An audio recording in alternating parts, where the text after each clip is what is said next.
Assalamu alaikum wa rahmatullahi wa barakatuh. Rapidement mes chers élèves, suivez-moi dans cette vidéo pour vous expliquer la différence entre convaincre et persuader. Je sais que vous savez qu'il s'agit du verbe en arabe convaincre, alors qu'il existe une nuance entre les deux. Suivez-moi, on va établir cette nuance. Convaincre et persuader.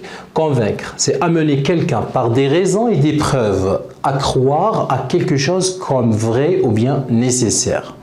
Donc, par des raisons ou bien des preuves. Adilla. Donc, qu'est-ce qu'on fait? On fait appel à la raison. Voilà, on fait appel à la raison. Donc, tout simplement, faire appel à la raison. En avançant des arguments, tout simplement, rationnels. Des arguments rationnels. Exemple, je l'ai convaincu de ne plus fumer. Alors, quels arguments j'ai donné? Ce sont des arguments concernant par exemple les maladies provoquées par le tabagisme, ainsi de suite. Ce sont des arguments logiques et rationnels. Persuader maintenant.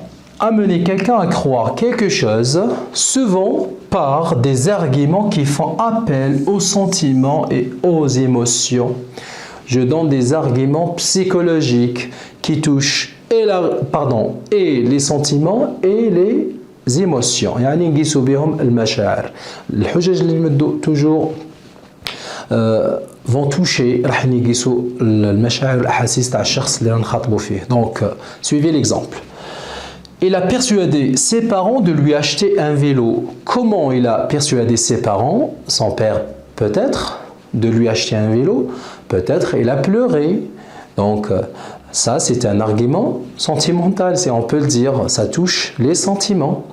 Alors c'est ça la différence entre les deux. Toucher la raison, c'est convaincre.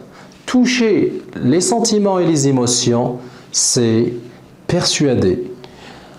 Convaincre, toucher la raison. Persuader, toucher les sentiments. Il faut toujours associer ces deux notions. Convaincre, raison, persuader, sentiment. Merci de votre attention et à la prochaine, Inch'Allah. Salam alaikum.